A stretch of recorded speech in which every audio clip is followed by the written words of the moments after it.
மீனம்பாக்கம் ஸ்ரீனிவாசபுரம் கடற்கரை பகுதி என்பது அடிக்கடி கடல் அரிப்பு ஏற்படும் பகுதியாகும். இந்த பகுதியில் கடந்த 10 நாட்களுக்கு மேலாக நீடித்து வரும் தொடர் கடல் அரிப்பால் கடலோரத்தில் கட்டப்பட்டிருந்த 300க்கும் மேற்பட்ட மீனவர்களின் வீடுகளுக்குள் கடல் நீர் புகுந்து வீட்டிலிருந்த பொருட்கள் நீரில் இழுத்துச் செல்லப்பட்டன. தொடர்ந்து 3 நாட்களாக ஏற்பட்டு வரும் கடல் அரிப்பால் வீடுகளை இழந்து தவித்து வருவதாகவும், இதுவரை சட்டமன்ற உறுப்பினரோ அமைச்சரோ யாரும் நேரில் வந்து பார்வையிட்டு வாழ்வாதாரத்தை உறுதிப்படுத்த முன்வரவில்லை என்று வேதனை தெரிவிக்கிறார்கள் ஸ்ரீனிவாசபுரம் மக்கள். எங்களுக்கு தொண்டையே தண்ணியே இல்லை, காஞ்சி போய் நாக்கெல்லாம் வறண்டு போய் கிடக்குது. ஒரு குடம் தண்ணி இருக்கா பார்த்தீங்களா? இங்கே ஒரு தண்ணி கிடையாது. காலையிலேருந்து பச்சை பிள்ளைங்க பட்டினியாக கிடக்குது.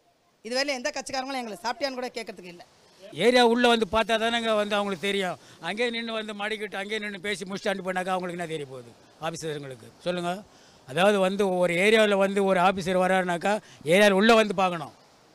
கடலில் அதிகப்படியான குப்பைகளை கொட்டி முகத்வார பகுதிகள் ஆக்கிரமிக்கப்பட்டுள்ளதே கடல் அரிப்பிற்கான காரணம் என்று மத்திய கடல் ஆராய்ச்சி நிறுவனம் தெரிவித்துள்ளது. இந்நிலையில் தொடர்ச்சியாக ஏற்படும் கடல் அரிப்பிற்கான காரணம் குறித்து ஆய்வு மேற்கொள்ளப்படும் என்றும், கடலில் உள்ள குப்பைகளை அகற்றுவது குறித்தும் ஆய்வு மேற்கொள்ளப்படும் எனவும் மீன்வளத்துறை அமைச்சர் ஜெயக்குமார் தெரிவித்தார்.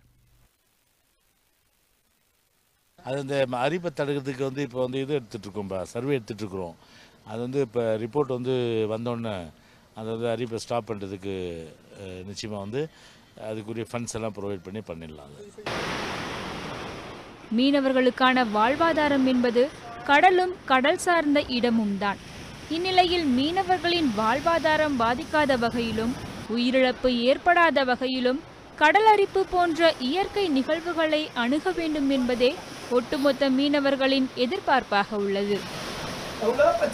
சென்னை பட்டினம்பாக்கத்தில் கடல் அரிப்பின் காரணமாக 300க்கும் மேற்பட்ட வீடுகள் இடிந்து நாசமாக இருக்கின்ற செய்தியை நாம் பார்த்தோம். கரையோரத்தில் வீடுகள் கட்டப்பட்டிருந்தால் அந்த வீடுகளுக்கு தண்ணீர் வருந்தானே என்று கேட்காமல் இங்குள்ள மீனவர்களின் வாழ்வாதாரம் பாதிக்காத வகையில் அவர்களை சற்று மேடான இடத்திற்கு மீள் குடியமர்த்தம் செய்து இவர்களின் வாழ்வாதாரம் பாதிக்காமல் இருக்க நடவடிக்கை எடுக்க வேண்டும் என்பதே இங்குள்ள மீனவர்களின் எதிர்பார்ப்பாக இருக்கிறது. இது மட்டுமல்லாமல் கடல் அரிப்பிற்கு மிக முக்கிய காரணமாக இருக்கின்ற கடலில் சேரும் குப்பைகளையும் உடனடியாக அகற்றுவதற்கு அரசு நடவடிக்கை எடுக்க வேண்டும் என்பதே மீனவர்களின் கோரிக்கை மட்டுமல்லாது சுற்றுச்சூழல் ஆர்வலர்களின் கோரிக்கையாகவும் இருக்கிறது. இவர்களின் கோரிக்கை நிறைவேறுமா, கடல் அரிப்பு தடுக்கப்படுமா என்பதை பொறுத்திருந்தான் பார்க்க வேண்டும். ஒளிப்பதிவாளர் திருமலையுடன் ராமகிருஷ்ணா, காவிரி நியூஸ், சென்னை.